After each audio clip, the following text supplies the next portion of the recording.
حضرات 11 سوال تیرے میرے پاس ہیں، آ ذرا اپنے سوال دیکھ اور جواب دیکھ۔ پہلا سوال یہ کیا گیا، اور سوال بھی کیا کمال ہے کہ جناب ہر سال جشن سعودیہ منایا جاتا ہے جس کا قرآن و حدیث میں کوئی ثبوت نہیں۔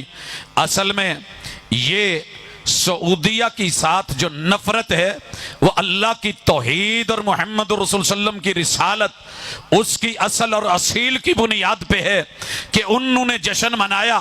جناب تو بھی تو اپنا 14 اگست منا رہا ہے، منا، لیکن میں اسے دین نہیں سمجھتا۔ یہ ایک دنیا ہے، دنیا کے تہوار بنا، ان کو خوشیاں منا، اظہار کر، تیری مرضی۔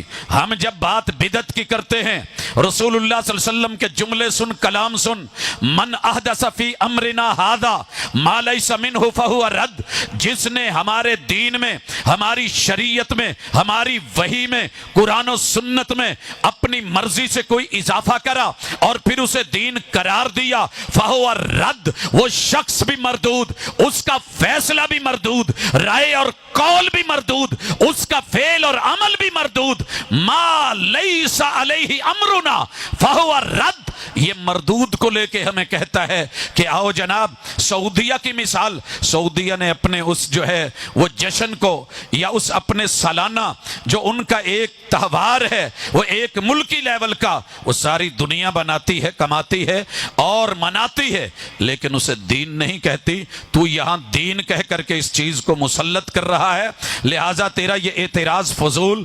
اسی طرح دوسرا سوال کہ ہر سال بیت اللہ کو غسل دیا جاتا ہے، جناب قرآن و حدیث میں ثبوت نہیں۔ تو نے کبھی پڑھا ہوتا تو شاید یہ سوال نہ بنایا ہوتا۔ تیرے رب نے پیمبر پہ قرآن اتارا، وَطَهِّرْ بَيْتِيَ لِلطَّائِفِينَ وَالْقَائِمِينَ وَالرُّكَّعِ السُّجُودِ، بیت اللہ کی طہارت، اس کی نفاست، اس کی صفائی، اس کا دھونا، صفائی ستھرائی کرنا، یہ ایک دین کا حصہ۔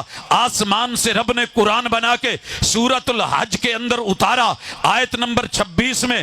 اسی طرح یہ روایت جو ہے مصنف ابن ابی شیبہ میں، کتاب المغازی میں، نبی اکرم کے صحابی جناب ابن عمر رضی اللہ تعالی عنہ ذکر کرتے ہیں، ثم امر رسول اللہ صلی اللہ علیہ وسلم بلالا، آپ نے جناب بلال کو حکم دیا، وہ بیت اللہ کی چھت پہ چڑھے، انہوں نے اذان کہی۔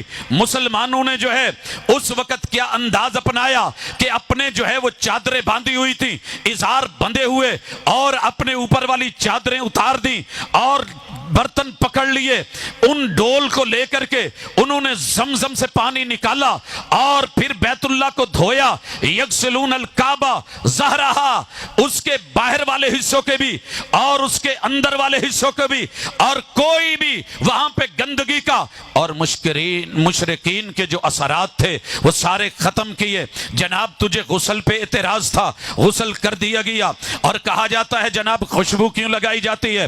خوشبو لگانا بھی تیرے نبی کے تربیت یافتگان کا ایک طریقہ کار محمد رسول صلی اللہ علیہ وسلم سے سیکھا، اور کہا کہ طیب البیت، یہ جو ہے اپنے اس گھر کی پاکیزگی اور صفائی میں اس کو خوشبو کا بھی استعمال کیجئے، یہ اس کی تطہیر میں سے ہے۔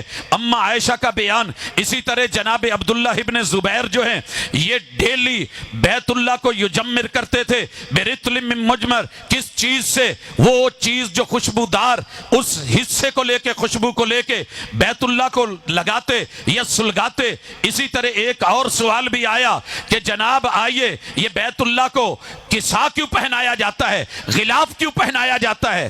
یہ روز اول سے چلتا آیا، جناب ابراہیم علیہ السلام کے دور سے، پھر لگاتار چلا، مشرقین کے دور میں بھی، محمد رسول صلی اللہ علیہ وسلم کے دور میں، اور پیمبر جس چیز کو ثابت کر دیں، بھلے وہ زمانہ جاہلیت سے ہی کیوں نہیں چلتا آئے، وہ ایسے امور ہوتے ہیں جن کو شریعت اسلامیہ نے محمد الرسول صلی اللہ علیہ وسلم کی تقریر کی بیس پہ، آپ کی تسلیم کی بیس پہ، کیونکہ آپ کسی غلط چیز پہ چپ نہیں رہتے، جیسے بیت اللہ کا وہ حصہ جو مشرکین نے چھوڑا تھا اسے بیت اللہ کا حصہ میرے پیمبر نے قرار دیا، لہٰذا تیرا اعتراض نہیں بنتا۔ چوتھا سوال کہ غلاف کعبہ پہ آیات کیوں لکھی جاتی ہیں؟ حضرات اگر اللہ کے شاعر میں سے آ کے اس پہ آیات لکھی جائیں، ہاں